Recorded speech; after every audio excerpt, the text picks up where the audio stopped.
Hello, hello, hello, hello! Ito na naman ang inyong Lolang Makulit! Oy, itong aking niluto, yung natira kong alupihang dagat kahapon, sinigang ko ngayon sa sinampalukang manok. Para naman may konting sabaw, o diba? Ngayon ka lang siguro nakakita ng sinigang na alupihang dagat. Usually, ang ginagamit nyo is hipon. Wala akong hipon. Bukas pa ako bibili. So, ito ang ginawa ko.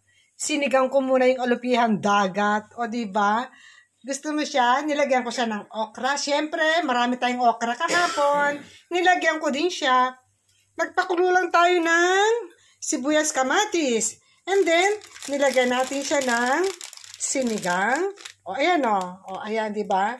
Original yan ha. Original. Ang nakikita mo siguro yung hipon. Pero ito siya.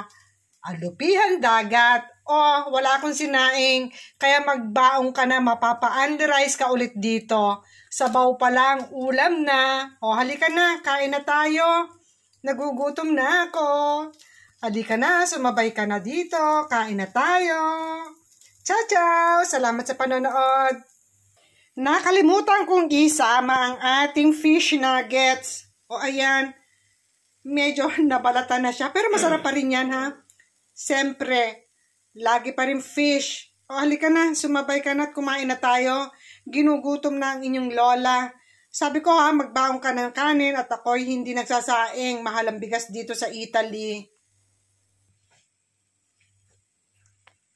Yan lang ang ating kakainin. Papak-papak lang. Busog ka na dyan. O, tignan mo yung ating okra. O, ayan ang okra. O, sibuyas. Wala tayong hipon. Ito muna. Ang sarap din niya. Try mo kaya. Okay, guys? Halika na. Plus, fish nuggets. Oy, wag mong tignan yung kabila. Medyo na-toasted lang siya. Pero ayan siya, oh. Yan ang pinaka-fish. Okay, gustuhan mo? Ako rin. O sige na, kain na tayo. Halika na, kain na na. Ciao, ciao.